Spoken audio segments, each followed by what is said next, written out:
Welcome. I'd like to just acknowledge before we get started this evening that VocalEye is broadcasting to you from the unceded ancestral and occupied territories of the Squamish, the Musqueam, and the Tsleil-Waututh peoples.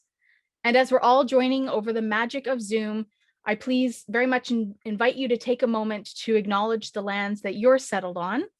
And I want to just quickly, not quickly, but I want to just take a moment to acknowledge what's happened in Kamloops this past month with the 215 graves that were uncovered of human beings. And I learned this afternoon that Saskatchewan also has unearthed what they're referring to as a mass grave at a residential school in their province.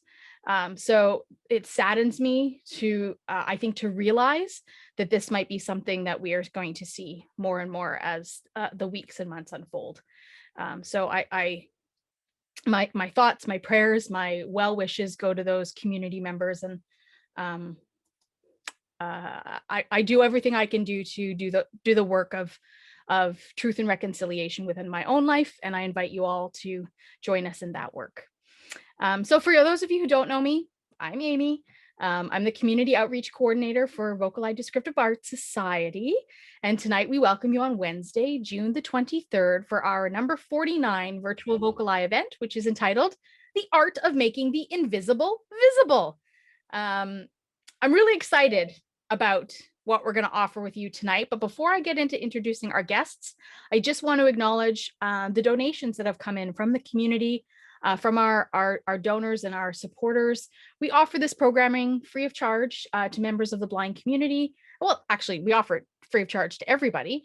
But it's important for me to just acknowledge folks that have had the opportunity and the privilege of being able to make a contribution to this creation of content.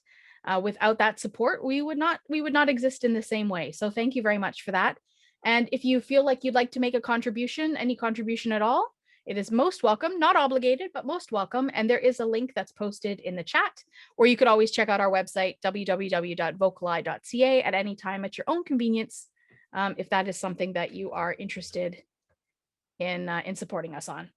And a reminder, this is case in point, right?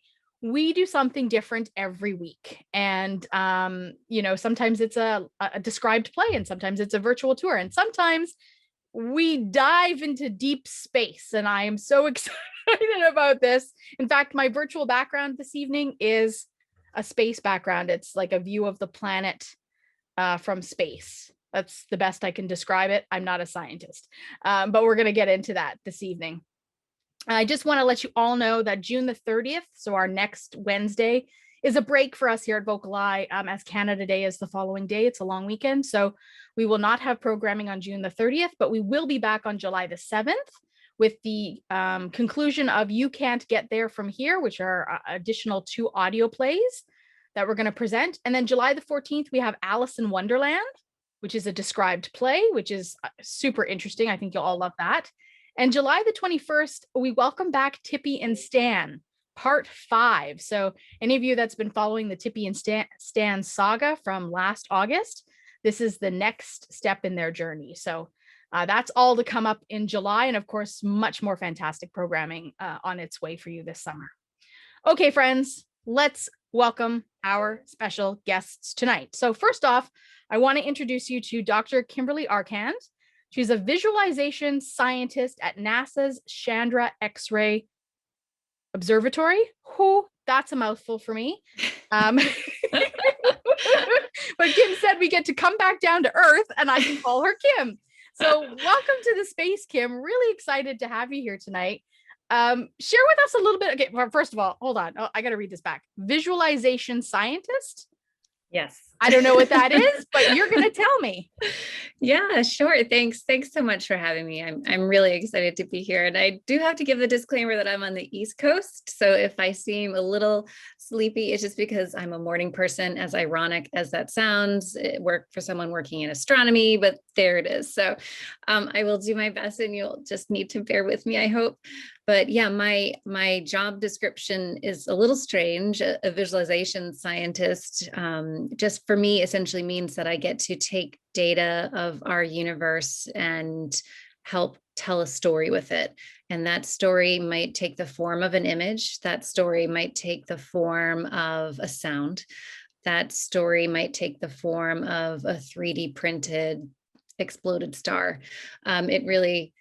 It's up to the sort of the science to kind of drive the story. It's up to the technology to be able to help communicate that story. And it's up to the audience to sort of help me figure out and help all of us figure out what are some of the most interesting ways and best expressed ways of taking something that is inherently invisible to all and make it experiential for as many as we can. I'm curious about a 3D exploded star. Yes. I know that we don't get to share that tonight, but just tell me what that is. Yeah, so I actually really love this project, but about a decade ago, I was working with a scientist at MIT who was learning how to model exploded stars in 3 dimensions, which is really hard because we're down here on Earth and we are sort of positioned to kind of gaze out to the universe, and it's like a flat TV screen in a way, right? We don't get to zoom out there in a spacecraft and do a 3D scan of an object. We have to do all of that 3D modeling with numbers, with math. And so we have to figure out what of the light is moving away from us and what of the light is moving towards us. And in doing so, we can create a 3D model of something that is incredibly large and incredibly far, like an exploded star. And so the first time we did that with Dr. Tracy Delaney, it was just an absolute marvel. And once we had a 3D model on our computer, we learned how to 3D print that, which was another adventure in and of itself. So we are able to hold something that is this huge remains of an exploded star, something that would be like 400 million billion times the surface area of our sun. And we can hold a tiny version of it in plastic in our hands. And it's very, very exciting. So I don't even know how to extrapolate how big that is. It's really big. I can't extrapolate how big that is. Like, it's nonsense to any human brain. That size is just silly. Right. And you're calling in from the East Coast, but share with friends where it is you're joining us from, and is it the same place as the Chandra X-ray Observatory? So the Chandra X-ray Observatory itself goes about 1/3 of the way to the moon. It operates up in space, but our headquarters is actually outside of Cambridge, Massachusetts. And I live down in Rhode Island. So I'm a little bit farther afield from our observatory headquarters, but definitely East Coast all around. But I always say to our friends that you're joining us from the future. So if you know what the lottery numbers are, let us know. For sure. Awesome. I would just want to invite Melissa Weiss Walter into the space as well, because Melissa is joining us. She's going to do a second presentation, and she's a mixed media artist and science illustrator.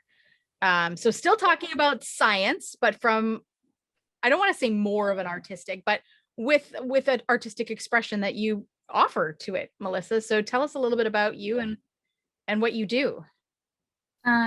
So I have a dual personality, but both are related to the arts. One side, the Melissa Weiss side of my life, is to create science illustrations for organizations like Chandra. Chandra I've been working with since before it launched. And I also do illustrations for the Center for Astrophysics. I've done some for some of the universities as well. And so my job with them is to take sort of complicated ideas or theories that come from looking at the data of these telescopes. And then I help tell their story, help show people what it is that the story they're trying to tell, essentially. And sometimes the actual images that are received from a telescope like Chandra might not really give enough information visually. And so that's where I come in. I come into bat. And so I've done everything from, lots of black holes, from black holes to supernovas to planets. But then the other side of my coin is I do fine art work as well. And I do that under my married name, which is Melissa Walter. But it turned out my time with Chandra was a bigger influence than I expected, because when I went back into a fine art practice, because I come from a fine art background, I realized astrophysics is a beautiful well of inspiration to take from. And though my science illustration is really meant for education and to really tell a story, my fine art work is more about my personal interpretation of phenomenon like dark matter, for example. So, and it doesn't exactly look like what you would expect an illustration of dark matter would look like, but it's a way that I enjoy kind of bringing those ideas to a new audience, to the art community, basically, because there isn't a ton of people that are combining art and science within their work. So yeah, that's my thing. Very cool. I'll share with you all that I just experimented with an art piece, and I didn't get it back for an art show. So hopefully the Jewish Community Center still has it, but it is, I took a poster of the world from space, put it on a canvas, and then took the unified Braille symbol for world and tactily attached it to the canvas. So there was a mixture of Braille and space and art. Oh boy. And that was before I even knew you all were going to be joining us. And so I am very mixing art with prescient. science, but not even in close. I'm very amateur, Melissa, very amateur. So no competition here. You don't have to worry about that. Melissa, where are you joining us from this evening? Are you in the future too? I'm in California on the unceded territory of the Kumeyaay. I'm originally an East Coaster. That's how Kim and I actually know each other. We went to college together in Rhode Island. But I converted. I'm now a West Coast girl. Go with winter. Sorry, Canadian friends. Yeah, so I'm in the San Diego area. Awesome. Awesome. Well, thanks to the both of you for taking your time and being with us here this evening, whether you're in present time or future time, or I don't know, for some, they're so far in the future that we are the past. So let's not mind bend that too much. I want to just talk in the last few minutes before we get started, what it is we're going to experience, because I think it's good for our audience to sort of have a framework of what's happening. So tonight, Kim, we're going to start with a presentation from yourself, including visuals and some auditory stuff. Yes. And then we'll do a Q&A with Yep. you and invite folks to share their feelings about the description or ask more questions or that kind of thing. And then we're going to switch gears. We're going to switch small gears, and we're going to bring Melissa in. And Melissa's going to share with us a presentation of her work, both some of the science illustrations and hopefully some of the installations. And then we'll talk a bit about Melissa and take questions about her artistic practice and how it relates to all this science stuff. Am I on the right wavelength? You are. And your puns are on par. They're great. Melissa said something earlier about the launch of this, and I was just about to bump in there and be like, oh, launch, that's another science word. It's gonna happen all night, folks, and I'm really all night. excited about I'm that. here for it. It'll keep you awake, Kim. It'll keep you awake. Great. And then of Perfect. course we'll end our evening with our prize draw as we typically do, folks, and that'll be the evening. So I invite you to sit back and relax and turn your brains on to maximum capacity, because we're gonna really get into some exploration here, and I'm quite excited about it. And so what I'm hoping we can do is allow Kim to get through her presentation and to save the questions for the end, because things may be answered as we go. But if you absolutely have something that is burning that just can't wait, use that raise your hand function, and we'll call on you. But otherwise, we'll do the presentation first. So Kim, let's have you introduce what it is that you're going to be presenting. Great. I hope everybody's ready to dive into the universe with us this evening. I'm very much looking forward to having a conversation and just telling you a little bit about what I get to spend my days doing, and then also really get feedback from what you all think of the material and how you responded to it. So I would love to start by just introducing the spacecraft that I've gotten to work for the past 23 years, I think I'm working on, which just flies by. So I'm going to talk mostly about NASA's Chandra X-ray Observatory. The Chandra X-ray Observatory is one of NASA's great observatories. It's the sort of flagship mission for X-ray astrophysics for NASA. And what that means is that the Chandra X-ray Observatory spends its time in outer space, going about a third of the way to the moon at its farthest point from Earth, looking out into the high energy universe. So looking out and detecting X-rays, which no human can see naturally, and translating them into data that are transmitted down here on Earth to eventually my laptop here in New England, where we get to take that data and then translate it into something, whether to analyze for scientific purpose, to create an image for someone to look at, to create a 3D model for someone to hold, or to create a sonification or sound for us to listen to. And I really am the type of person who appreciates all of those modes. I like the fact that I can sort of play around with these different modalities, because this data is so invisible to everybody, and it's fantastic to be able to work on ways to make that more experiential. So NASA's Chandra X-ray Observatory, it's about the size of a school bus. Its body sort of resembles, well, I think it resembles, not everyone might agree with me, but I think it resembles a dragonfly, but with only one set of wings. The quote wings are these really long, thin solar panels that Chandra gets its energy from. And there's a group of about 3 little smaller solar panels on each wing. The body of the Chandra telescope is, it sort of looks like it's wrapped up in aluminum foil. And there is an opening in the face of Chandra where the X-rays are focused, essentially. So where the X-rays from these objects in the universe, whether it's an exploded star, whether it's an area around a black hole, whether it's a colliding galaxy, or whether it's something closer nearby in our solar system, like a planet. And those X-rays are focused down the whole length of the body of the Chandra spacecraft. So it's about 10 meters that they're focused, down to the very tail end where the detectors and the scientific instruments reside. The face of the Chandra telescope has these 2 little thrusters, and that essentially helped move Chandra into its orbit, where, as I mentioned, it goes about a third of the way to the moon at its farthest point. And all that means is that Chandra, when it was launched, was first of all a technological marvel.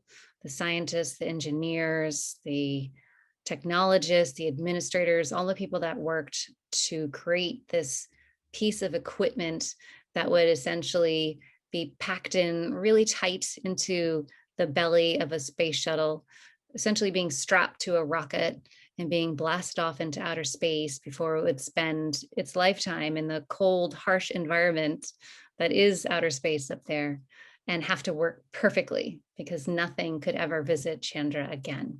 And fortunately, they all did their job amazingly well, and Chandra has been functioning for over 2 decades now, bringing us all of this information of the high energy universe.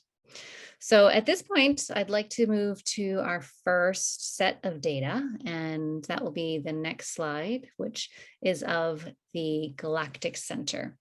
So we live in the Milky Way galaxy, right? We are in our solar system. We have our beautiful sun, which is sort of a middle-aged, middle-sized star, perhaps nothing special in the grand scheme of the universe, but incredibly special to us.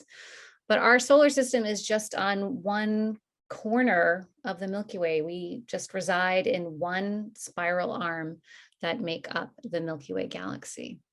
And if we turn our gaze to the very center of the Milky Way galaxy, there is this huge downtown area of our galaxy where all of this excitement and activity is occurring. So the first visualization that I'm presenting tonight is that very central region of the Milky Way. We're going to be exploring an area that's about 1,000 light years across. And a light year is actually the distance that light travels in a year, which is about 10 trillion kilometers. So the width of the area that we'll be exploring tonight is 1,000 times 10 trillion kilometers, which is kind of a ridiculous number, but it's not even that far away, cosmically speaking, because it's our own galaxy. So the height of this data set that we'll be exploring tonight is 2,000 light years tall. So 2,000 times 10 trillion kilometers. And that's just to sort of set up the size of the field that Chandra has been observing for hundreds of hours, essentially, since it was launched. So this is a striking panoramic image that we're going to be talking about. The image resembles a sort of colorful gas cloud that's streaked with very fine threads, and it's dotted with a handful of these brilliant white shapes. Throughout the data set are these tiny orange and purple dots that are set against a black backdrop. Now, to get this data, to get this visualization, we collected information using not only the Chandra Observatory, but also a radio telescope called Meerkat, which is situated in South Africa. So in order to create the visualization that we were going to release out into the public, we essentially combined radio light with X-ray light. So combining a very high energy kind of information with a much lower energy kind of information, the X-ray and the radio, which are very, very complementary towards each other. And I'll just add that today, modern astronomy is all about combining all of these different kinds of light, most of which humans cannot detect, whether it's X-ray light, whether it's gamma ray light, whether it's radio, infrared, ultraviolet light. And yes, sometimes we do also get to include optical light, of course. So to describe the image a little bit more, I'll just say that across the center of the image is this horizontal, bright purple cloud with a very bright white glowing core. That's the plane of our Milky Way galaxy, the sort of disk where most of the galaxy's stuff, the stars and whatnot, reside. We actually have a labeled version of the image that also points out what some of the other things around it are. And so around that glowing white core, we've got clusters of stars, we've got clouds of gas and dust, and very importantly for us, we have the supermassive black hole that is called Sagittarius A star. Now, our own black hole is really important. I'm not going to talk about it too much, but if we talk about it maybe more later in questions, I'll just say that a supermassive black hole at the center of your galaxy is very, very important because there's this idea, I think, that black holes just kind of go around the universe, sucking things up like this giant cosmic vacuum cleaner, but it's really not quite the case at all. I mean, you know, some might, but for the most part, black holes like to stay in their spot. They're in their orbit, they're doing their thing. And they're not necessarily sucking things in, but as things approach a black hole, they can fall in because of that gravitational pull that is so, so strong. But what's really cool, I think, about black holes is it's not just about death and destruction. They're actually like the universe's most efficient recycling centers, because before stuff can get fallen into a black hole, essentially, there's also stuff that is ejected from the black hole in the form of very large jets. And those jets can be the width of the galaxy and beyond, which means that they are taking this material and spreading it all out into the universe in a fantastic way of recycling that I think is pretty darn cool. So also in this image, we've got a really translucent cloud, and it's got these thin wispy streaks that are like very fine hairs. These lines, these hairs, we've got them rendered in colors of pale gray and purples, and they appear a little bit blurry, like fast moving streaks of light that have been captured in a photograph. These threads of superheated gas and magnetic fields are found mostly near the center of the galaxy. Then below the plane of the galaxy, towards our lower left, is a bright brick orange sort of cloud. And above the plane to upper right is a thin lilac cloud with some like orange mist on the left. The orange cloud and the mist are large plumes of this really hot gas, like million-degree gas. And the various colors that we've used in this image represent different X-ray energies that are observed by Chandra. And then even brighter than the glowing white core in the Milky Way are these brilliant white shapes that appear throughout the image. Two of these little clumps, these little bright white spots, can be found to the right of the core, the most central part of the Milky Way, and two also below the galaxy's plane. And what these really bright white clumps or spots are essentially X-rays being reflected from the dust around really bright X-ray sources like exploded stars. So all of that information is crowded into this one field, this one bit of our Milky Way galaxy, which sounds like a lot because it really is. Not only is it a large area, it's 1,000 light years across, it's 2,000 light years tall, which is, pretty large in comparison with something like the size of the Earth. But it's also because it's this sort of downtown region of our Milky Way galaxy. It's where all that stuff is happening. It's just like we are out in our own solar system, we are out in like the suburbs where things are a little bit, say, quieter perhaps. But in this central region, this data set that we're exploring this evening, it's the downtown. Everybody's out and about. Everyone's, going about their day and having a really good time and lots of activities happening. And that's the sort of feeling of excitement that comes, at least to me, when I think about this kind of data. So with that, I'd like to move to the next slide and the next object that we're going to be visiting this evening. We're going now from our Milky Way galaxy, which is a very bright spiral galaxy that we happen to live in, to a different spiral galaxy that happens to be one of our very good neighbors. This galaxy is called M51. It's also known as the Whirlpool Galaxy because of its shape. It's actually one of the brightest spiral structures that we can see in our night sky. M51, or the Whirlpool Galaxies, not terribly far from the Milky Way, is about 30 million light years away, which again sounds like a really ridiculous number because it's 30 million times 10 trillion kilometers, and that gets into so many zeros. I mean, that's a lot of zeros. But space-wise, cosmically speaking, it's not that far. They're kind of a neighbor. And it's a great way to actually be able to understand the spiral galaxy we live in by studying other spiral galaxies that are farther away from us. Because we are inside the Milky Way galaxy, we can never get a true snapshot of the entire galaxy that we live in itself, because we're in it, right? And we don't have spacecrafts that can really go far enough or fast enough yet to get outside of something like an entire galaxy. So we rely on a few different techniques, but one of them is by studying other kinds of spiral galaxies that are near us in order to get a more clear understanding of what our own galaxy could do or might have done in the past. So the Whirlpool is a very, very scientifically interesting object for us to be able to study, but it's also a really beautiful object for us to be able to study. And I'm just going to play through about 4 different kinds of music. Each different kind of music we'll be listening to will represent the different kinds of light that astronomers use in order to study this object. So we're going to start by listening and hearing about some X-ray light.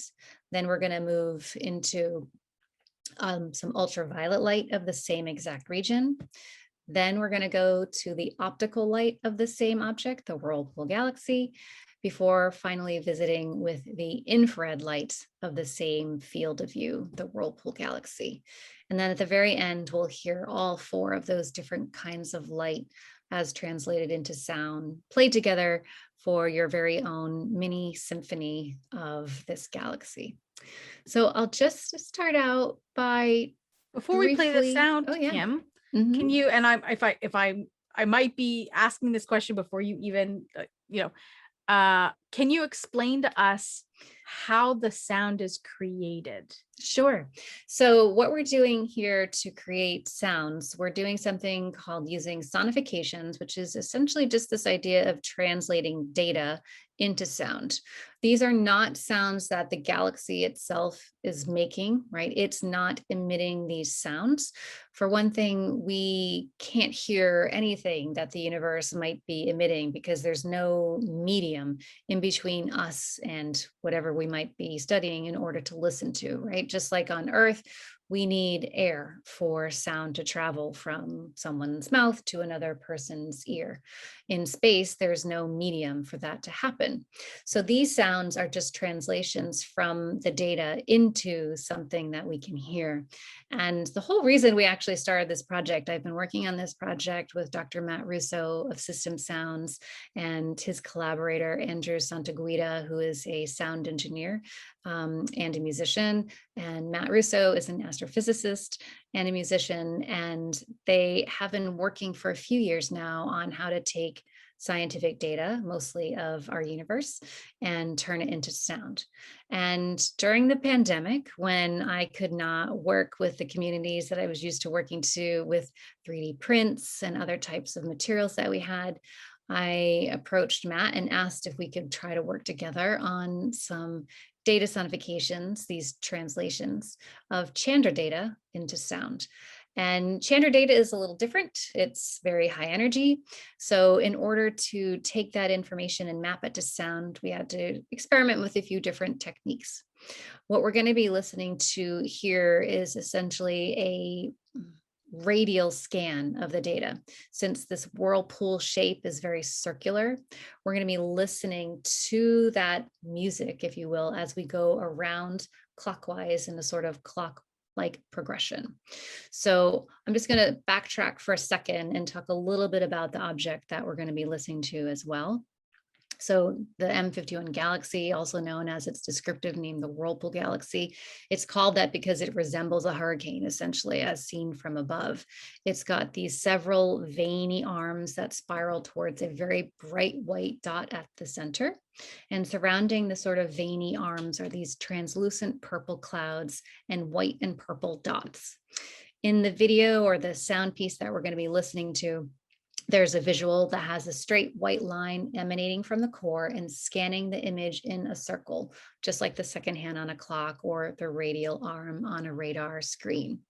As that scanning arm interacts with all of these bits and pieces of sciencey goodness, it's going to be showcasing off the spiraling arms, for example, these purple clouds, these white dots, and they're doing that by using the notes on the melodic minor scale in order to play them.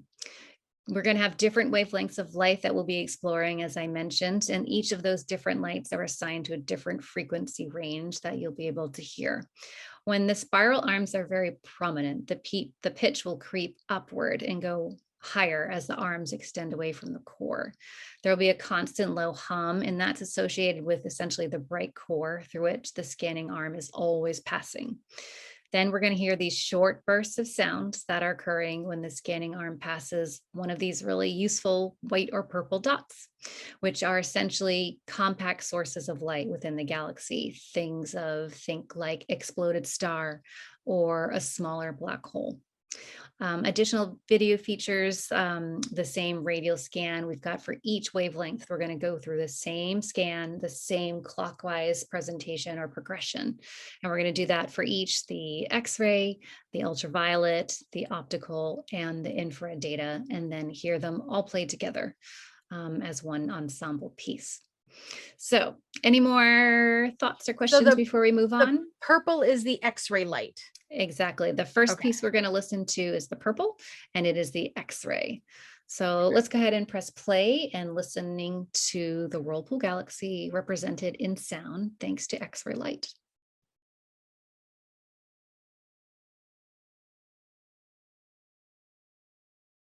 I can't hear it yet if it's been played. There we go.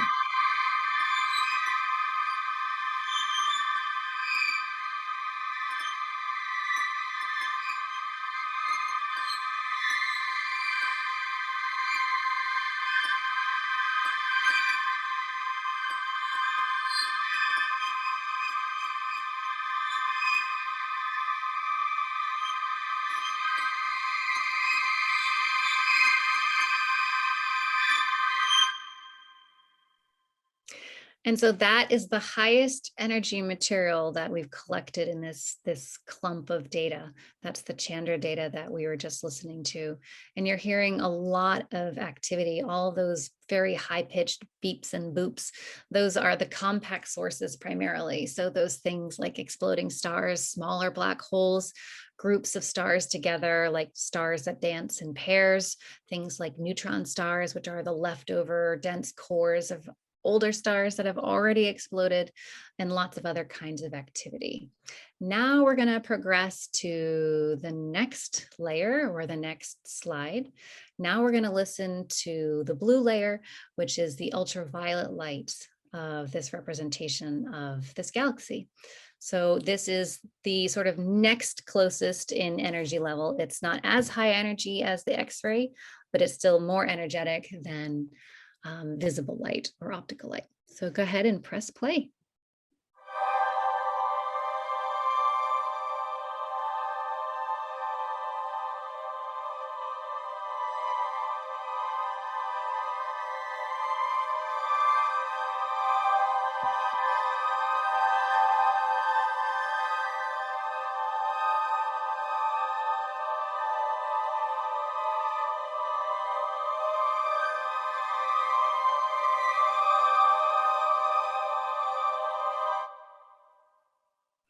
So what we've just heard there, that ultraviolet light, that is sort of telling us where all of these very hot, very young stars are essentially giving off a lot of energy, and they're sprinkled throughout those beautiful spiral arms, and you're hearing those differences as to where they're mapped on the screen. Now we're going to proceed to the next lower kind of energy, the optical or visible light, and go ahead and press play.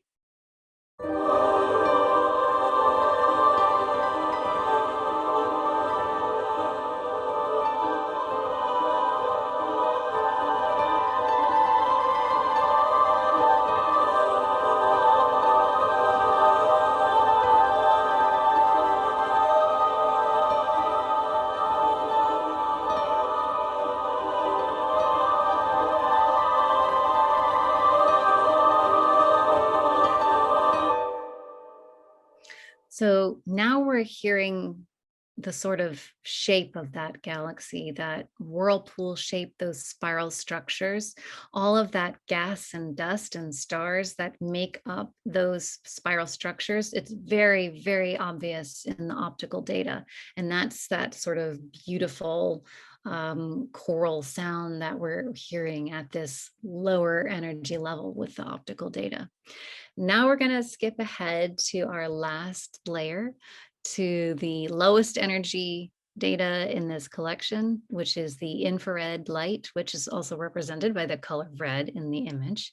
And we're going to be hearing yet more of that really beautiful spiral structure. So go ahead and press play.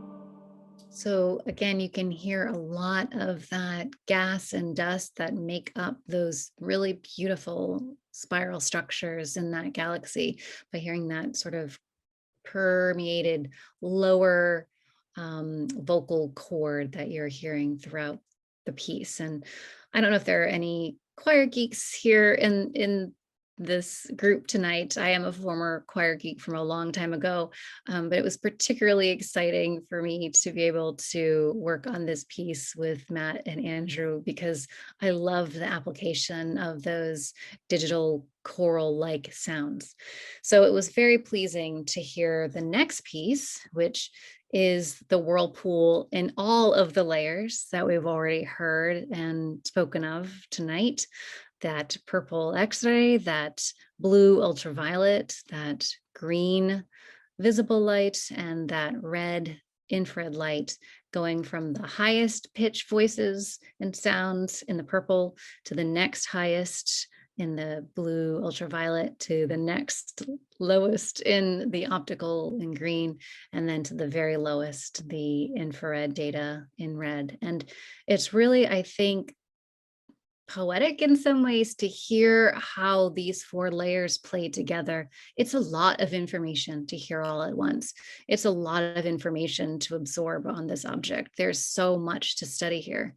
But when you hear the 4 different components, you can pick out kind of where each of these different kinds of light shine and why we need all of these different kinds of light in order to study our universe, because they each give a very important part of the picture, so to speak. They each give a very important piece of the puzzle. So let's listen and see what you all think. Go ahead, press play.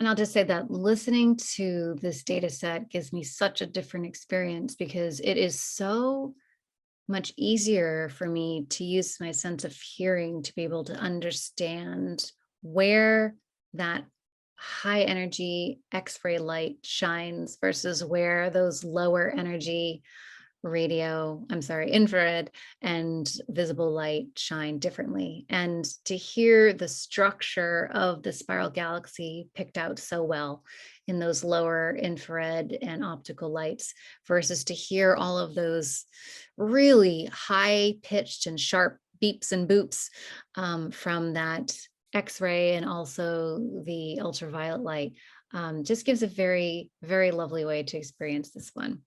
And so I think we'll end with my section of this presentation by going out just a little further into the universe than we've done so far. On the next slide, what we're going to do is just explore somewhat briefly something called the Chandra deep field. Now, this is another video that features sound.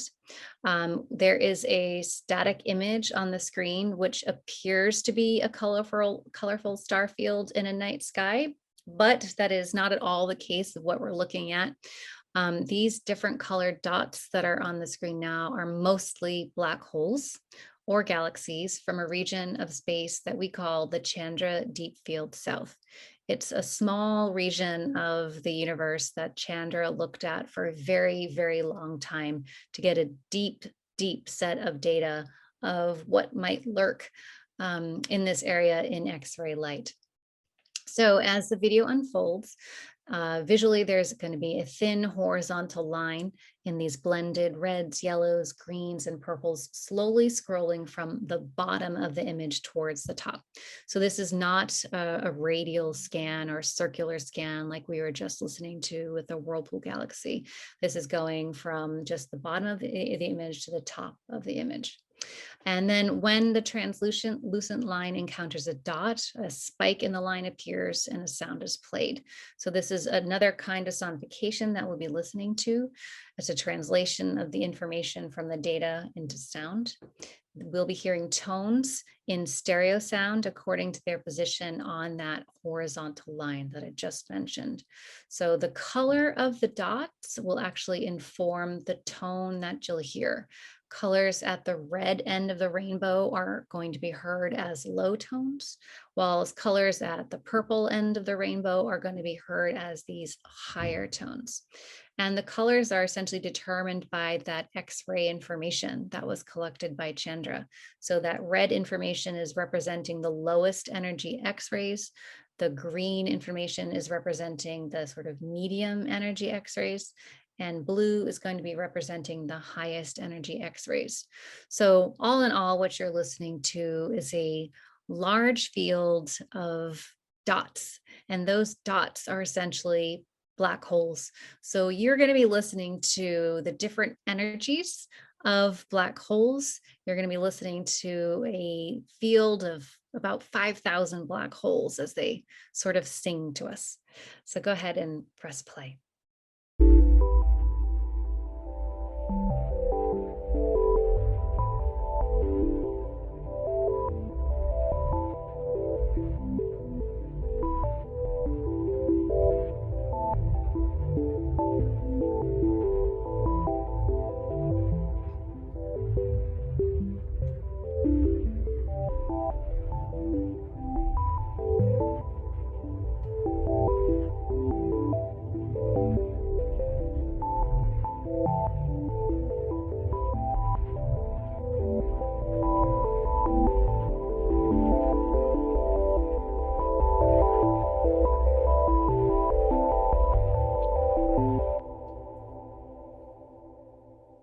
So this is a very different piece sound-wise than what we listened to previously of the Whirlpool Galaxy. And it's, I think, to me, it's a very restful piece. I don't know if anyone here is familiar with the works of the artist Imogen Heap, but it reminds me of the type of music and other digital sounds that she's produced. And I find it very sort of relaxing. But then I think about what these objects are representing, and we are listening to light from black holes and galaxies that have yet more black holes that are like 12 to 13 billion light years away from us. So this is stretching back really, really far in space and in time, because we are here on Earth, of course. So we are capturing this information, this stuff that Chandra has been able to grab. And it's just a baby picture in the yearbook of the universe, because it took that light billions and billions of years to reach us. So I hope you're all excited that though you may not have left your room tonight, you have all traveled back in time and space, at least about 13 billion light years. So I think I'll stop there and probably move to questions, if that sounds good, Amy. Yeah, that sounds great. It's quite an auditory experience. And I think for me, what in that last piece that you just shared, you can sort of really hear, I don't have the space language to be able to break this down, but I can really hear like the population of the black holes and different spots, maybe not visually where they are on the screen, but auditorily, you can kind of hear where the clusters are kind of hanging out together, which Yes. is totally fascinating. We do have some hands, so I'm going to start with Karim, then we're going to go to Julia, and then we're going to go to Megan. So go ahead, Karim. Hello. Hi. Yeah. Hello. Hi. Listening to the Chandra field, I was picking up there's a repeating pattern or a melody. Do you find that visually in the field as well? Yes, I do actually. I can definitely find patterns in the visual, which is always like, as a scientist, you want to make sure that you're not finding patterns that your eye just wants to see, but that you're kind of going back in with that spectral analysis, the sort of that fingerprint or the DNA of light, and just understanding, what it is exactly that we're isolating in this really large, glimpse back in time and space. But there are definitely some like clumps, I think, as Amy mentioned, and those are most likely that they're situated in perhaps like clusters of galaxies, perhaps some of them, or just coincidental on where they're layered in space based on our viewpoint of them. Sometimes things can be positioned very closely next to each other from our viewpoint in the image that we're getting or the data that we're getting. But in reality, if we had some spacecraft that could fly out there, they're actually very, very far apart. And so we just have to use that spectral data or that DNA or fingerprint of light in order to best figure out where all of these objects are in relationship to each other, to make sure that those patterns that we might be seeing or experiencing are real. So yeah, that's a really great question. And I think that's one of the powers of listening to it by sound, right? It's the sonifications for us were a way to extend how we experience this data, but there are scientists that use sonifications to actually study objects, whether in the universe or down here on Earth, because there are truly amazing ways that the sense of human hearing can pick up more than a sense of human sight. If you're at a cocktail party pre-pandemic times, of course, and you're sitting in a room with 30 people and you're picking up the conversation of the people right next to you, and you're also hearing somebody in the kitchen washing some glasses and putting them away, and you're hearing another conversation on the other side of the room, and you're hearing the dog come in another room besides you. There are all of these sounds in that signal to noise ratio, if you will, of what the human hearing can really pick out quite beautifully, much better than the sense of sight can. And that is actually used as a strength in a number of different areas within astrophysics, of course, but also other areas of science. Within astrophysics, it's being used to be able to understand what are called Cepheid variables, or these stars that are essentially changing. And by being able to listen to the changes, scientists can understand more about them much easier than just by looking at a graph on a screen or on a piece of paper. So there are a number of different reasons to do this kind of sound mapping or soundscaping. And there's also other reasons to just do, straight up sonifications, where you're just taking a very simple sound and applying it to a data point. And both have their strengths and purposes. So, yeah. Okay, and I had a couple of physical questions. Mm-hmm. You're saying that we're looking at a field that extends back 13 billion light years. So that's are we looking across the diameter of the known universe, pretty much back to Big Bang theory, the outer bubble? We're going to maybe 500,000 years before that. So we're not getting quite to the Big Bang, but we're getting a little bit later in time. I will say with the next generation of telescopes that will launch, like the James Webb Space Telescope, we will get even closer to that view or that glimpse of that time and place right near the Big Bang. And I think astronomers are very much looking forward to getting even closer. But yes, Chandra is looking back incredibly far, and we're not quite at the Big Bang, but we're getting there. Yeah, and the other question was as we're looking across the diameter of the known universe, you said that some, because of the different sound tones, some are actually 13 billion light years away across the diameter, but others are closer Exactly. to us in terms of the outer layer of the universe, the spherical layer. Yes, exactly. And so because we chose a patch of the sky that was essentially dark, there was not a lot going on there. We know that most of these objects that we just heard are very, very, very far away. But yes, there is a difference to the objects that are a little bit closer to us that are, say, 11.9 billion light years away versus the ones that are the most far at pretty much 13 billion light years away. So there's about a billion light years difference between the quote closer ones, which are obviously still really far, and the farthest ones that we were able to detect in this field. Yep. And you mentioned that some of the black holes or other stars or galaxies, you're having multiple sounds. Is that to distinguish between a pulsar and a non-pulsating star? So none of these in this field are stars. All of the data in this field are just either black holes or galaxies, which most likely have their own black hole, because most galaxies have black holes that are sort of responsible for the care and feeding of the galaxy per se. But so we are hearing all of those different X-ray frequencies collected of those various black holes and galaxies with black holes, if that helps. Okay. Thanks, Krim, for the questions. Okay, we've got a whole lineup here, folks. So okay, let's go. We've got Julia next. Julia, go ahead and unmute yourself.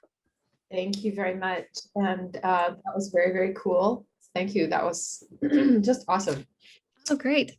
I had a question. You assigned the melodic minor scale to the first one that you showed us. I'm wondering why you decided on the melodic minor. And then, with the second one, there was obviously a sense of rhythm that wasn't there in the first one, not meter exactly, but rhythm. And I wasn't able to determine what, if any, scale or anything you had assigned to the second one. So yeah, excellent questions. And I guess I would probably just step back for a second and say all of the data sets that we're working with to either create an image or a 3D model or a sound or even a haptic experience using vibration, what we're doing in each of those cases is taking a unique data set and letting the science drive the story so that the science is sort of telling us where to go with it. If we're creating an image, we're going to use certain colors because the amount of data in that object kind of requires us to be able to use, say, 4 colors because there's 4 different kinds of light. And then we'll pick the best colors that will help describe things in a way where they'll be equally visible in each of those. So when it comes to the sound translation, we kind of take that same approach. The science is driving the sound translation, and we have to be able to communicate it in ways where it'll still make sense for the data and tell that story in a scientifically accurate way that is also hopefully pleasing on some levels, right? Because all of this stuff is just invisible, unhearable information that we're trying to take and make into a way that can be experienced. So for the Whirlpool Galaxy, because we had all of these different kinds of light to contend with, and they're all pretty saturated layers. The information there's a lot of information in there, and there's a lot that you can pick out through the different kinds of light. We wanted to be able to keep that as true as possible in the sounds as well. So in each case, we haven't done this before. We haven't taken X-ray data and turned it into sound. So it's truly an experiment. I'm working with 2 brilliant experts that have done other kinds of sonifications for sure, but it is an experiment to be able to take it and translate other kinds of information in a way that will hopefully still make sense. So that melodic minor scale just kind of made the most sense for the data, at least the way that we were experiencing it, the science that we were understanding, and the sort of story that we were hoping would be communicated. But when it came time to do the deep field, that, saturated mass of black holes, it has a completely different scientific story to tell. It looks very different as an image. It's about as far away from the Whirlpool Galaxy as you can go. The Whirlpool Galaxy has such a strong structure. It's got these spiral features. It's got clouds of gas and dust. It's got those point sources that are all being captured of those compact objects, the exploded stars, smaller black holes, and the like. The Chandra deep field is incredibly different. It's just a squarish shape of dots, and that's all it is. But I say that's all it is, and it's like one of my favorites because it's got so much power sort of tucked inside all of those dots with these supermassive, very powerful black holes. So being able to communicate that field of dots in a way that made sense for that scientific story took a very different kind of methodology. There was no circular shape to be able to use the radial scan technique with. With the dots, we wanted to be able to communicate those different kinds of energies that we're detecting. A very high energy X-ray is giving you a very different process than a very low energy X-ray. And there's such a range between a 1,000,000 degree X-ray and not quite 10 million degree X-ray, because we're starting to get into gamma ray, but I think you get the idea. So yeah, I don't know if it helps, but in a way it's the science driving the story, but it's also the choices that we're making in order to be able to communicate those bits and pieces of the story in a way that will hopefully make sense. Did that answer your question, sort of? Yeah, I was more than anything just wondering with the second one, if you had, did you stick with the melodic minor or did you choose tones just randomly kind of? We chose just different random tones that would make sense for the low, medium, and high sounds or high data that we wanted to represent primarily. Yeah. And again, those tones were just more specific to making it make sense sound wise. None of these techniques seem to be applicable in a one-to-one way with different kinds of data. So far, we found. I mean, we've only done about 9 of these pieces so far. It's definitely experimental. And we're always looking for feedback too. So I would truly love to hear more on what people thought about how the sounds were. Are they pleasing? Are they interesting? Are they helpful? That kind of stuff. Yeah. Well, I have to jump in here, folks, because we are like at time and we still have questions. Sorry. So that's okay. So Julia, I got to cut you off. I'm going to ask our friends on the speakers list. I can't take any more speakers after Josette. Let's try and keep our questions short if we can, so that we can not deprive Melissa of her time either in sharing. So let's welcome Megan into the space to ask. And then we've got Colin, Tilo, and Josette. Megan, you want to unmute yourself? It's super fascinating. Yes. You could be here all night. I was wondering, what are inside the holes, the black holes? Yeah, we have no idea because we can't get in there. So, it's fascinating. To me, black holes are some of just the most mysterious, bizarre objects that exist in the universe, right? There are these end results of, say, stars, or perhaps even something larger to get this supermassive. We're talking really, really big. So inside a black hole, we're not entirely sure. We can tell you that as something is approaching a black hole, they're going through a process called spaghettification, which is a real word, as silly as it sounds. So you're being sort of, you're falling into that black hole, that incredibly strong gravitational pull. That gravitational pull is so strong that nothing can ever escape it ever, not even light, which is why we can't see directly into a black hole. But as something is approaching that black hole, it's being stretched out thinner and thinner and thinner, essentially to the level of molecular spaghetti. And then eventually it falls into the black hole. But what happens at that point, we don't know, because we can't get in there. We don't want to get in there because none of us want to be spaghettified. But I would imagine, it wouldn't be a comfortable process to go through. But all the laws of physics just sort of seem to go berserk at that point. So yeah, we're not really sure exactly what happens at that very, very final end moment when it's all captured. Thanks. Okay. Thanks, Megan, for your question. Yes, you're welcome. Colin had a question. Hello. Yes. Hi, my name is Colin. Thank you so much for your talk and presentation. It's so interesting.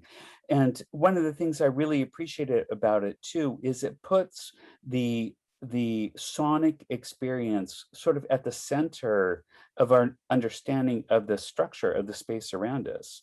And for myself, and perhaps many of those of us who are on this call, as people who might have lost eyesight or never had eyesight, we make sense out of the space around us through our hearing and through the sound and through how that sound sort of comes to us and reveals the nature of the space. And so it's touching to have somebody from sort of such a highly esteemed area of science doing work in this way that also sort of, it just legitimizes that way of understanding and knowing the world around us. And I think it's really, really important work. And I just want to say thank you for what you're doing. Well, I just have to say thank you back, and just add that, this project was an experiment that we were very fortunate to have the support of people around us to be able to do. And we created it for people really with people in mind who did not have vision or had visual impairments. And the fact that this project has really struck a note, pun intended, I guess, with people all over the world has been just a complete absolute surprise. The sonifications that you listen to and some others that we've done like have gone viral around the world, been featured on TV. It's just, it went to a level that I just never, ever would have expected. And that's all great, but I'm really hopeful to hear from people like yourself that this is adding some value for you. So it's very much appreciated. Well, I do. It makes, it really is congruent with the title of the talk. It makes the invisible visible. And I would love to give you feedback on it too. And maybe we can do that when you're done, if you leave Amy your coordinates or how we can follow up. Yeah, I'm happy Colin, to. there will be a survey, a questionnaire that's posted after this event, and that's a great place for you to leave feedback. Perfect. That would be Thank you. fantastic. Okay. Thank And we you. Thank you can so much. send it Bye. along. Thanks, Colin. Tilo. Hi. I'm just wondering, I suspect when you translate this stuff from data to make into sound, the data would be different if you pointed, let's say, at the moon or at the Mars or at the sun or other gas giants also. Absolutely. And I'm just wondering, because especially the sun, it has a whole array of those things that you mentioned. But I'm wondering, have you guys ever pointed at I think it's 17 light years, I think I heard. I can't remember what part of the sky it is, but it's the star is a red giant and they call it Betelgeuse. Yes, so we have actually observed Betelgeuse before, and Chandra finds some high energy material from that star and some of the stars around it. We do look at closer things in our solar system and in our universe that's much more nearby. Chandra recently looked at Uranus, for example, and found a really cool X-ray feature there that is essentially a reflection of the sun's X-ray light. We can't ever look at the sun directly because the sun is so strong and so bright that it would essentially burn out Chandra's instruments. So there are other telescopes that get to look at the sun, but we've gotten to look at nearby objects as well as far away ones. Yep. Cool stuff. Okay. Thanks for the question. Yeah. Yeah, I hear Betelgeuse is supposed to explode in 2022. Well, there are a They're number not of sure, though. stars that might explode sometime in our lifetimes, or it might be like another 5,000 years. Timescales on the astronomical level there's a big room for error there. So I would love to be able to see it in our time frame, but who knows? Who knows? That's right. Anyways, that's the end of my question. Because I could talk for longer than this. Thank you. Thanks, Tilo. Thank you. And the last question goes to Josette, and then we'll welcome Melissa back into our Zoom room. I found the presentation on the music very, very interesting. I wasn't aware that you were studying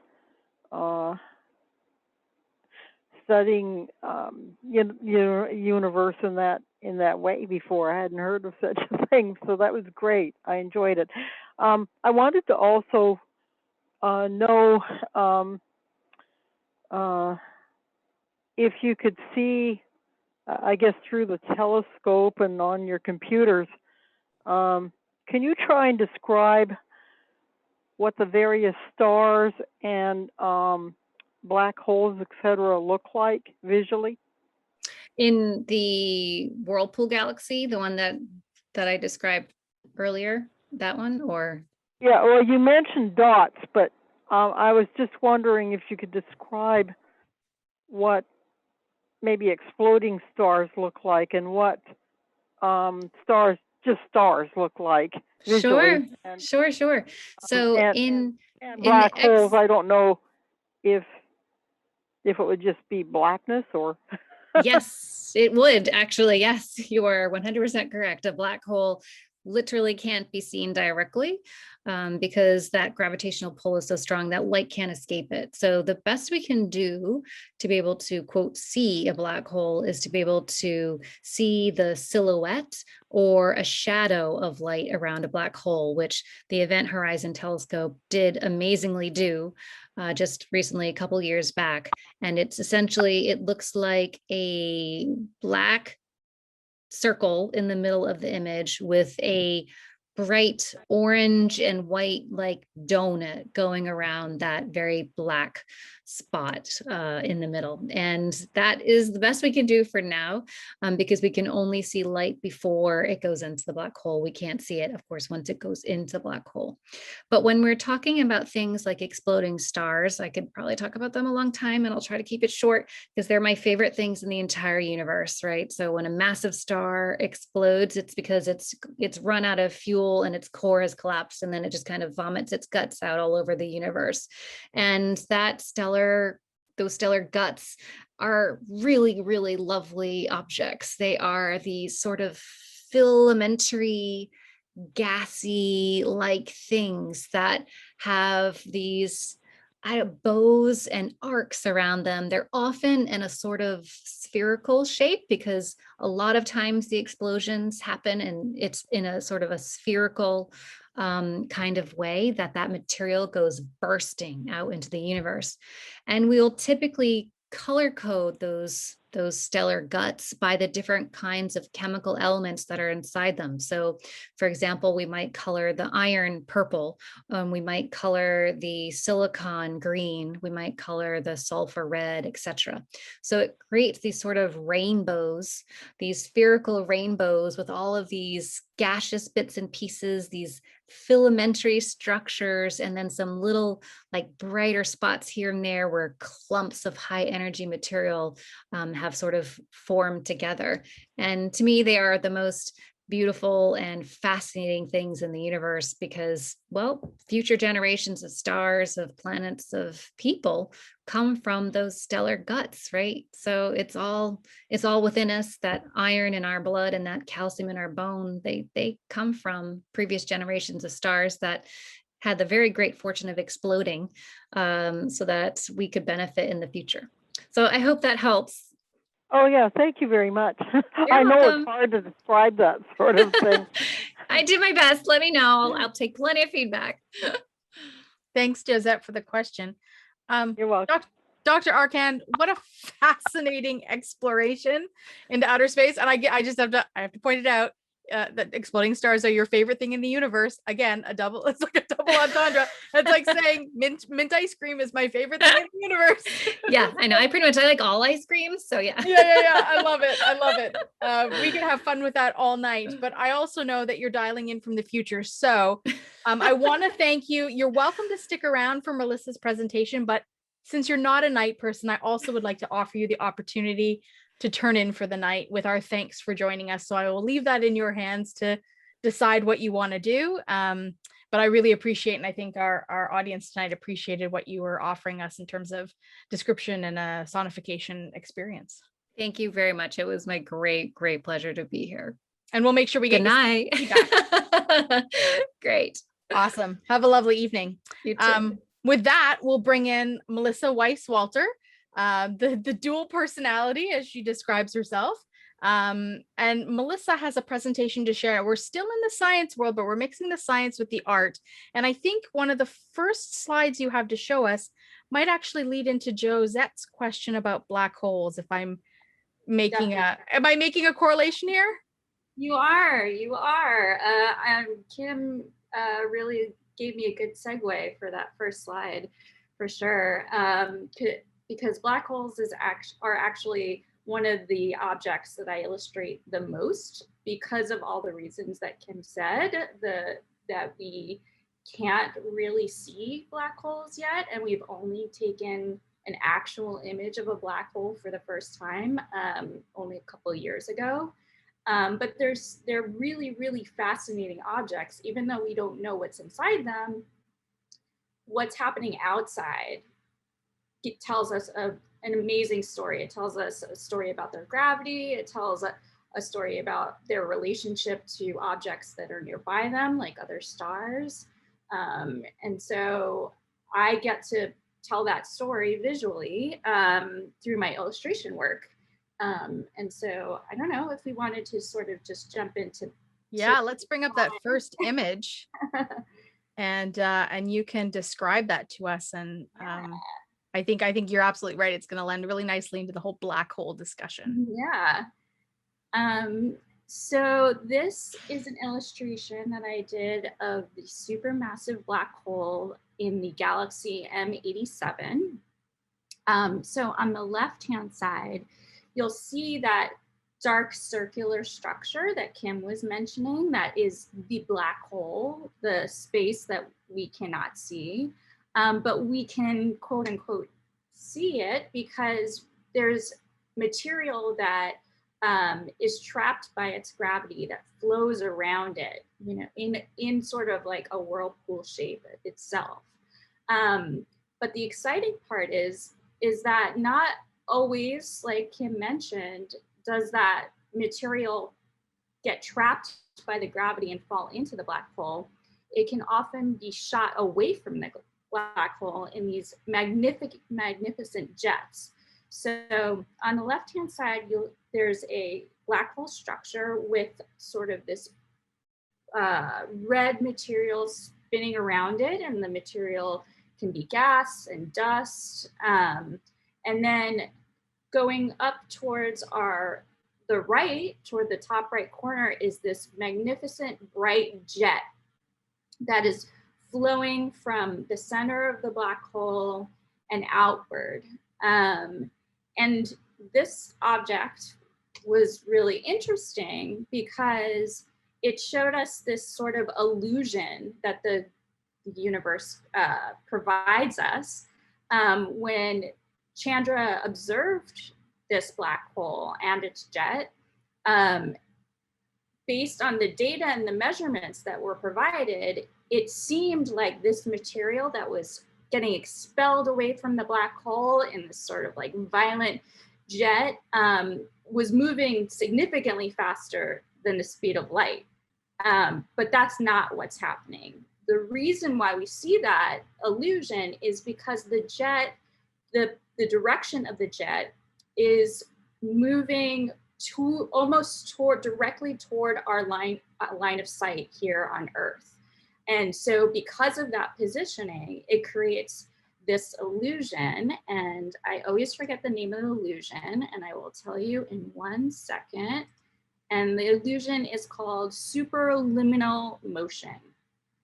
And so when Chandra took the data and created an image based on the data, it was just looked like points of light, like fuzzy points of light.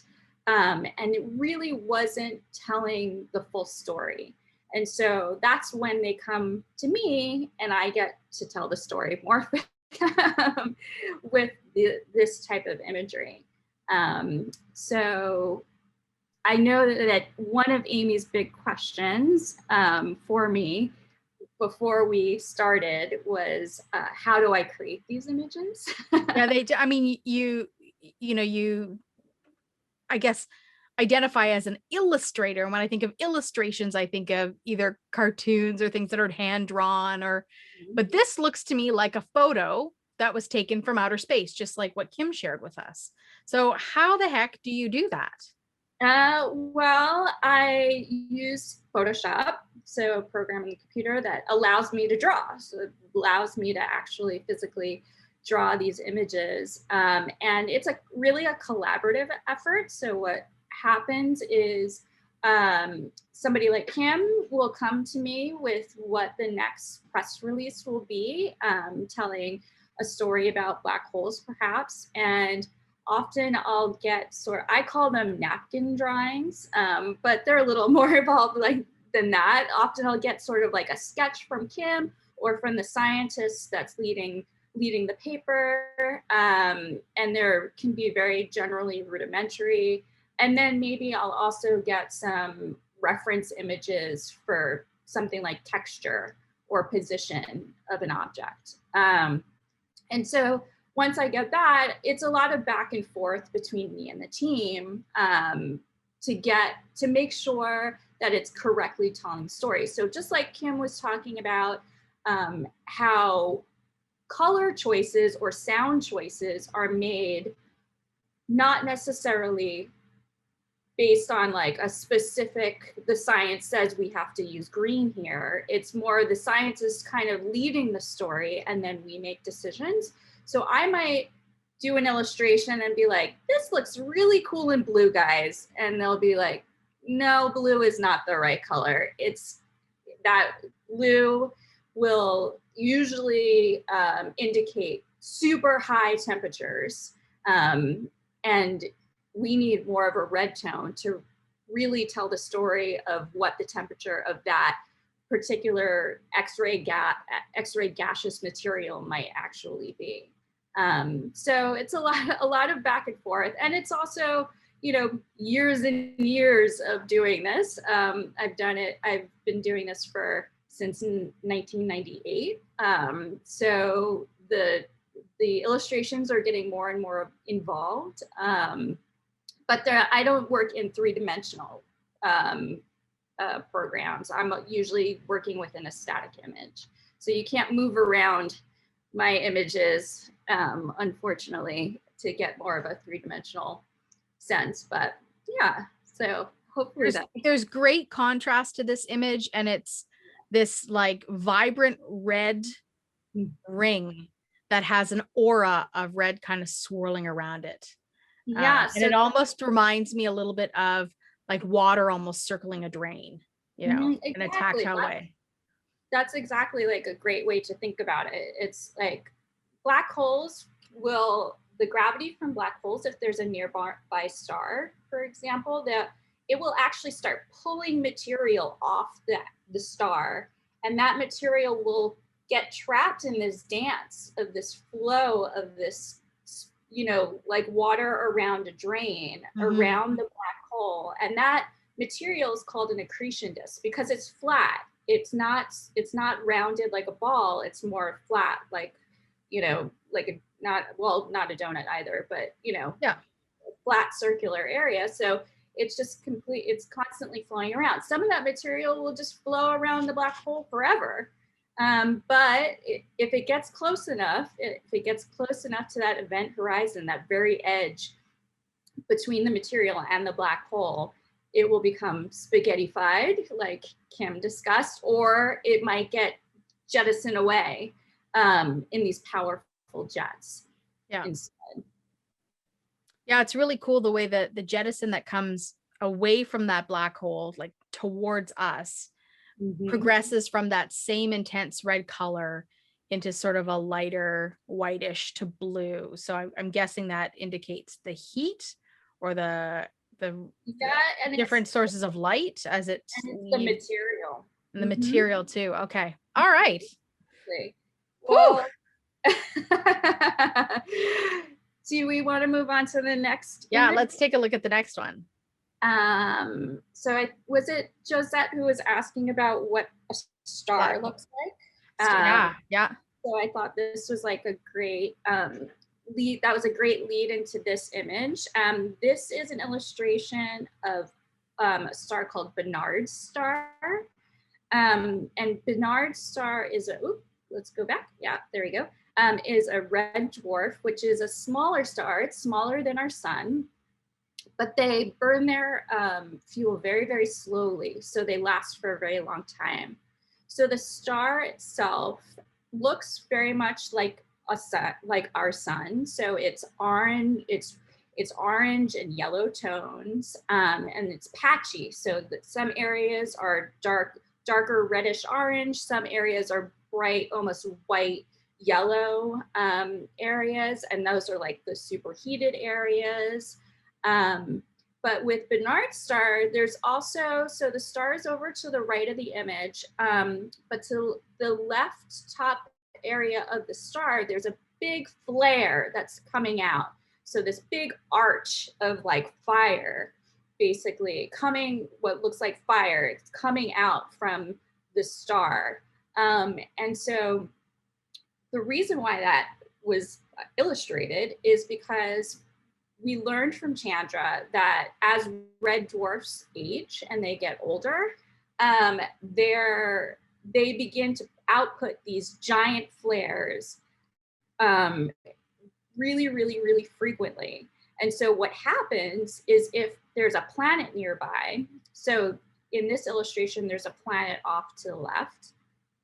If there's a planet nearby and that planet did gain an atmosphere, the flares start blowing the atmosphere off of the planet. So in this illustration, you see a planet that looks like it's surrounded by a cloud that's flying to the left, that's blowing away from the star.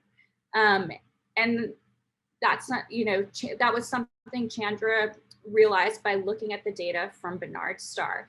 Now, red dwarfs are interesting because when they're really young, they're super, super volatile. So any planet nearby in what we would hope would be like an habitable area, the habitable zone, they're not going to be able to be habitable because that volatile red dwarf will be putting out too much UV and X-ray in order to create atmosphere. So there's no atmosphere that can be created when the red dwarfs are young around the planets nearby. But as they age and they kind of get into this middle area, they calm down. The red dwarfs calm down. So those planets can gain an atmosphere and they can generate an atmosphere. But if there's beings on this planet and they're sticking around for the long haul as that red dwarf ages, this is what happens. Those flares start going up and that atmosphere is just completely stripped away. So when Chandra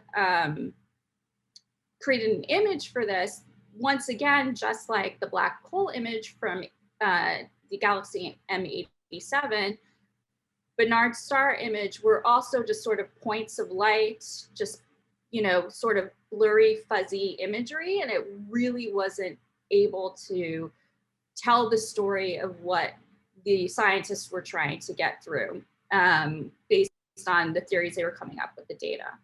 So this red dwarf star kind of reminds me of the ocean, and not in the sense of its color, but in the sense of its movement almost. Well, like if you were standing in the middle of the ocean and the waves were moving all around you, and there's this movement, and you were talking about it with like the different colors of orange and red and white, and so there feels like there's movement there. Well, there is definitely movement, on the surface of stars. It's so hot that everything is sort of liquefied. And so making those connections with the ocean and imagining a red, yellow, white ocean, would completely connects to what's going on the surface of these stars. And then this flare that you're talking about is almost like a rogue wave that comes off of the sphere. It looks like it comes off of the sphere because we've got a black background, right? It does. It looks really. Yeah, it looks like it's a rogue wave that's come off of the sphere towards this planet and just like burned the surface of the atmosphere off the other planet. Yeah, kind of. That's beautiful. Yeah. Yeah. I'm making it up as I go along. I love it. Well, you just got to think of an ocean of fire, just sort of that movement and that unpredictability is really, that's a really great connection for sure. And it's like, these flares are sort of like, you throw some gasoline on the fire and it just like creates like a huge burst of material. So I can only imagine the heat, not anything like we've experienced in Vancouver the last couple of days, which has been our own little kind of heat wave. So those of us locally it's much harder than that. I think just a little bit. Just a little bit. We thought 33 degrees was intolerable. This, I can't even imagine. Yeah.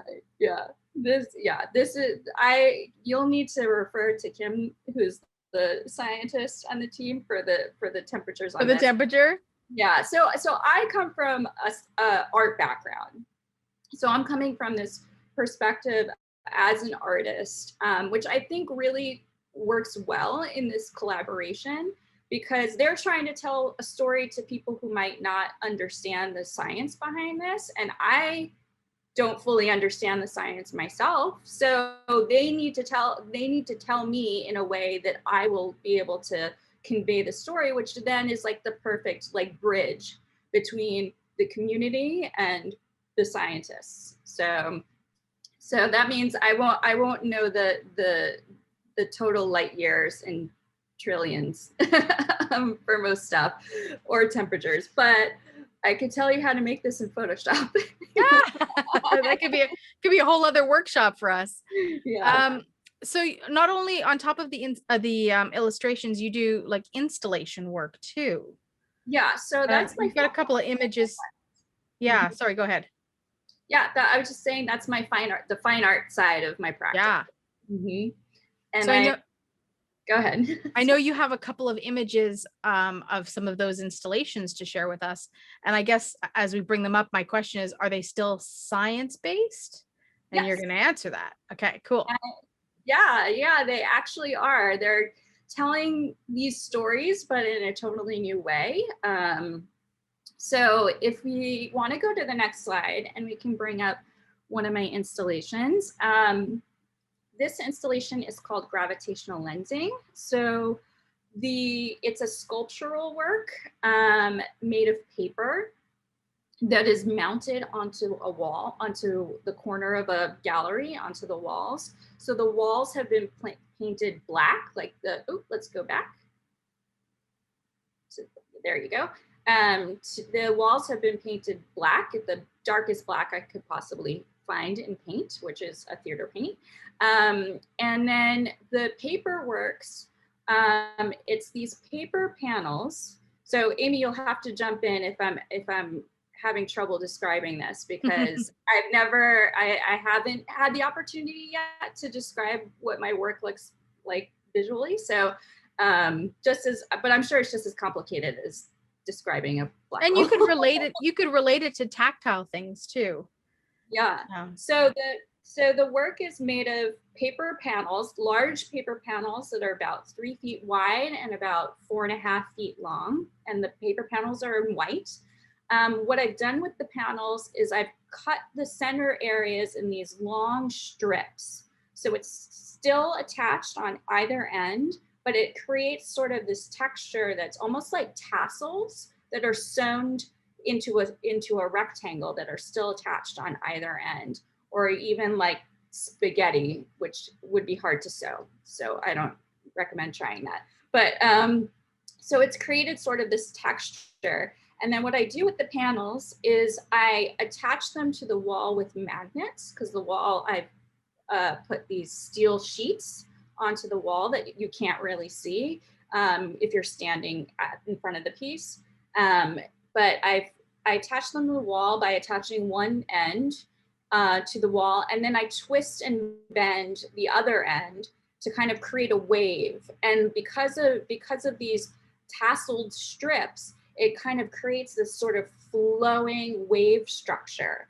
And so I put a number of these different types of panels, one after the other, to create sort of this chaotic, bending, twisting wave that goes across the corner of this black wall. So it's this white, stringy wave that's like moving up and down and backwards and like towards you and away from you, and into this wave. But this is stable, right? Like it doesn't move. No, it appears visually like it could move, but you technically, if I was in the space with this installation, I could walk under it. I would probably cringe a little bit if you tried walking under. But for scale, yes, you could. Scale and for making it into a 3D image in somebody's mind. Yeah, you can duck under it and then head towards the corner where the walls meet. Yes, right. Exactly. So it's anchored on two walls. Yeah, and it's very large. It's about 16 feet wide in total, and the wall itself is about 8 feet high. And so it's sort of like centered in that space. And so the reason why I chose this white paper and these like bent and twisted material is because of the science that I wanted to convey. And the science is about the phenomenon of gravitational lensing. So what gravitational lensing is when light is actually bent by gravity.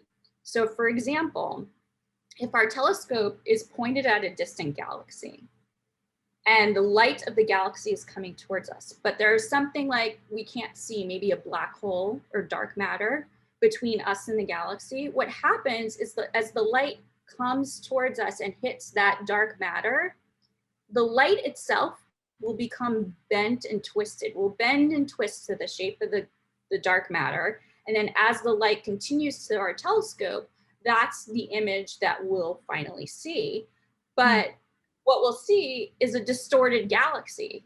And we'll know, hey, the galaxy isn't distorted.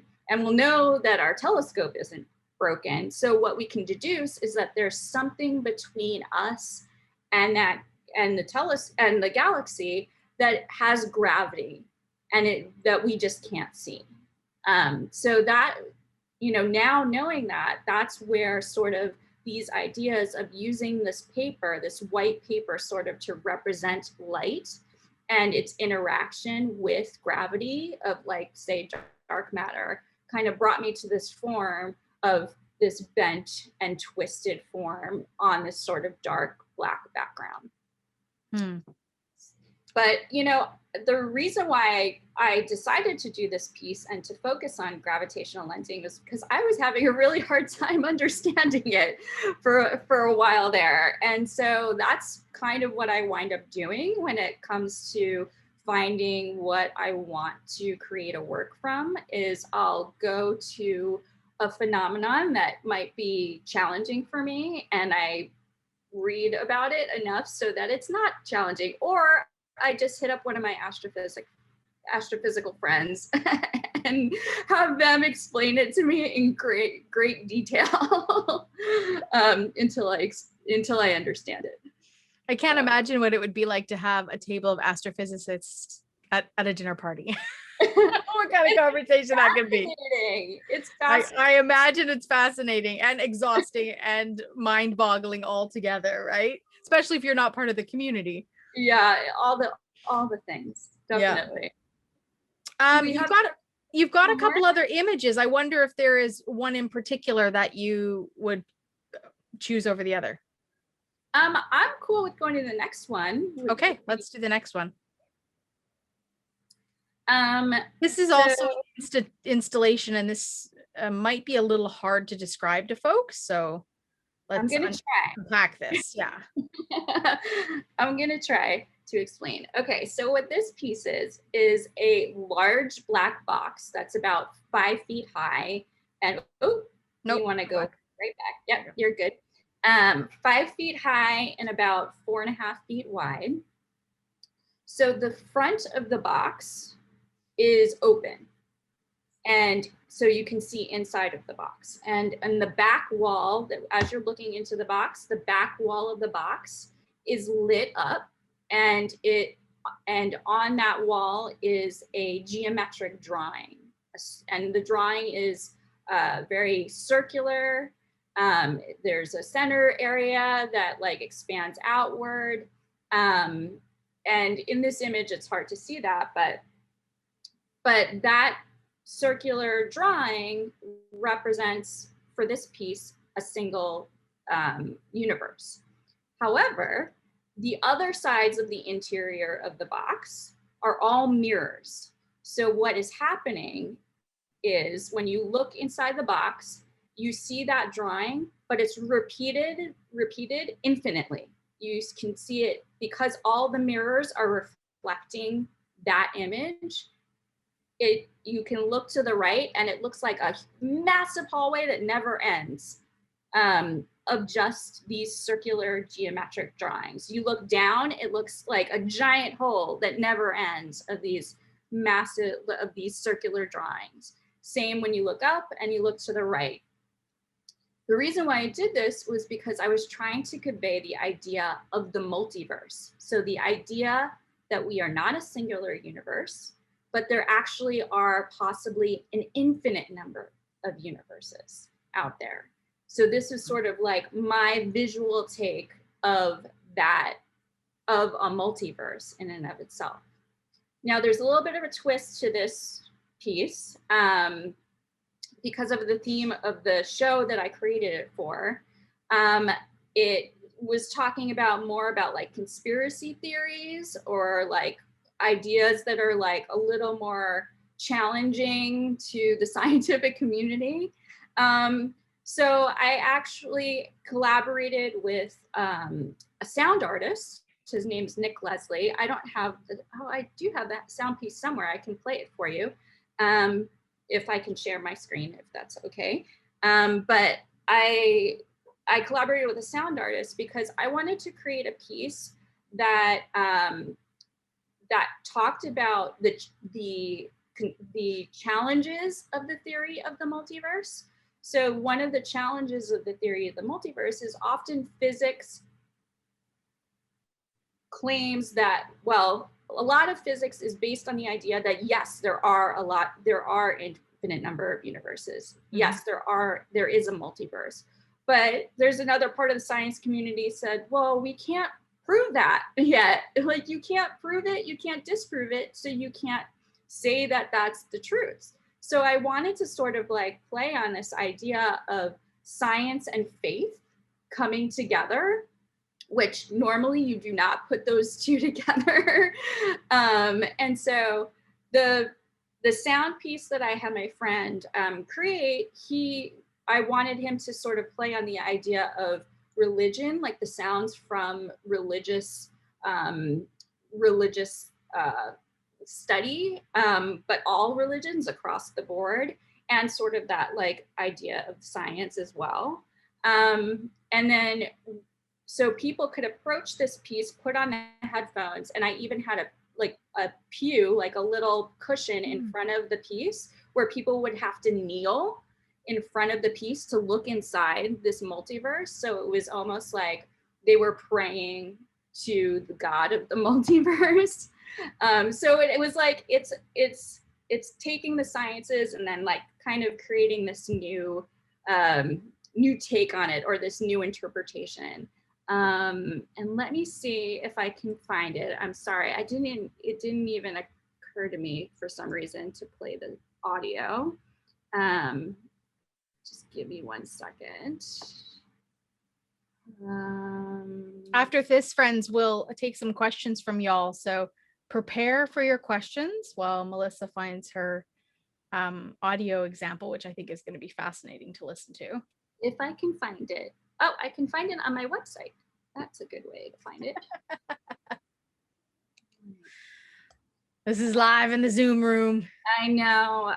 Kim has her presentations down. I'm still a little, a little all over the place. Okay, so share screen. Continue. And there we go.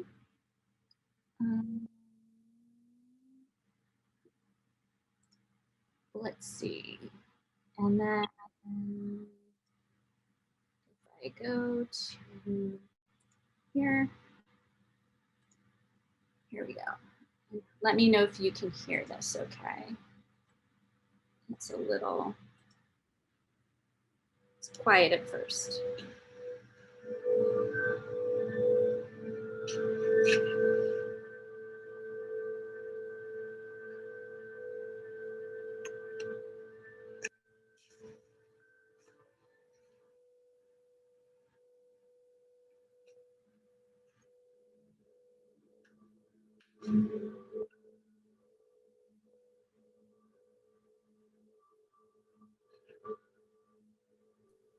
Yeah, we can't really hear it that well.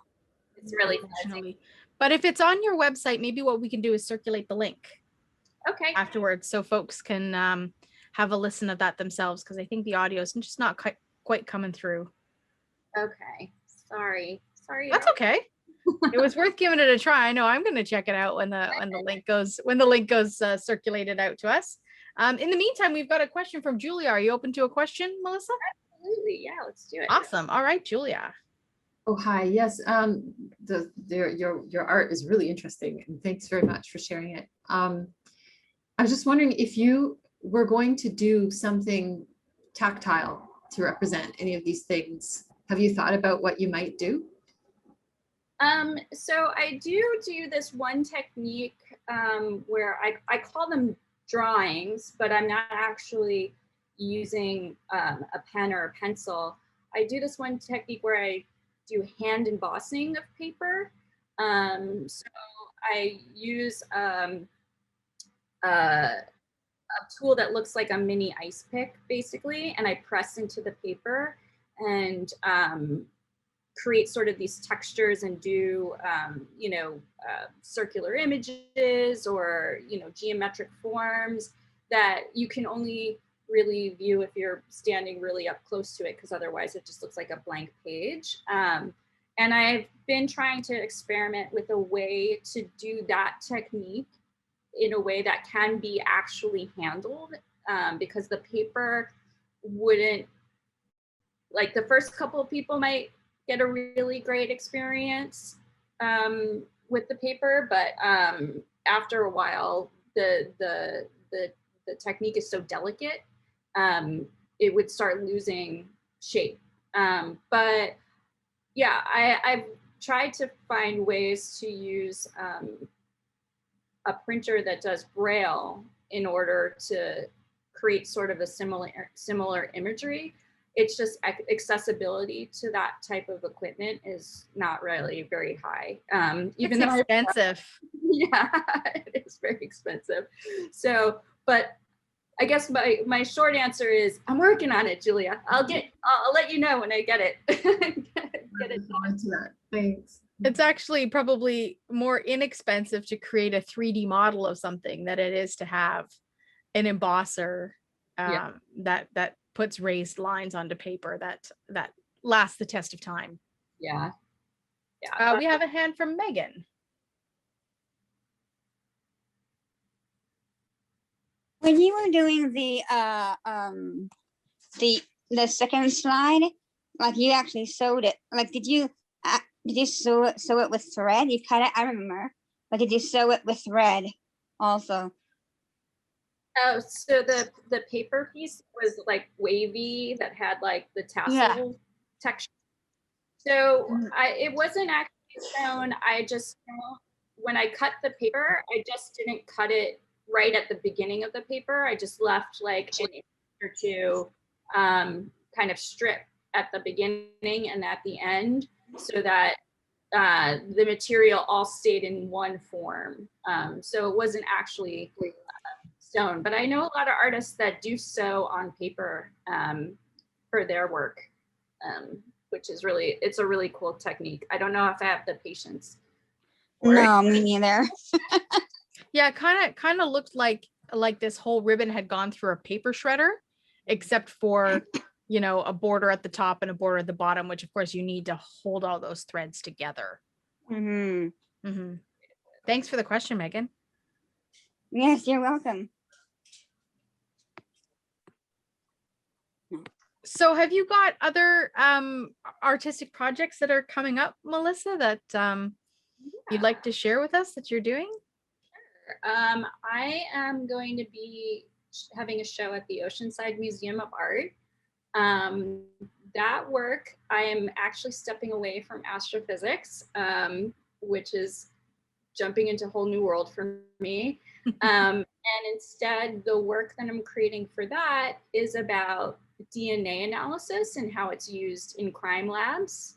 And like the history of that and the progression of the science itself. Not to say that astrophysics doesn't excite me still, because it absolutely does. And I don't think I'll ever let go of that well of inspiration.